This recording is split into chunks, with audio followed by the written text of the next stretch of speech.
Danas ću vam pokazati šta sam novo dodao u svoj Lego grad.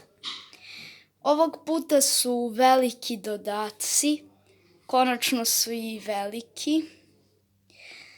Dakle, pre par nedelja sam izvadio grad da operem, pošto je bilo puno prašine, pa sam tu vozila drugačije ispremeštao, pa ću vam sva vozila pokazati.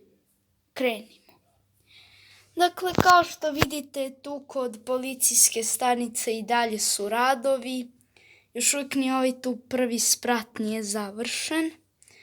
Ali da, treba da naručim drugu policijsku stanicu da bi mogao da dovršim ovu. I skinuo sam skelu jer su mi ti delovi potrebni za stanicu. Sad ću vam pokazati sva vozila. Dakle, tu imamo vatrogasce koji gase požar. Tu je ovaj kombi. I tu je jedan auto. Mislim da sam smanjio sam ovde broj ljudi. I ovde je sada svetlo. Onda tu sam dodao Lego Store. I ne sjećam se da li su baš ovde bili ljudi i da li su ovako šetali. Vidite?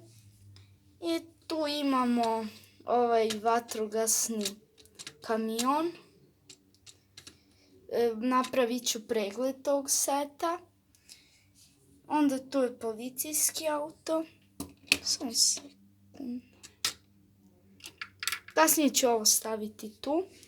Onda tu imamo još auta.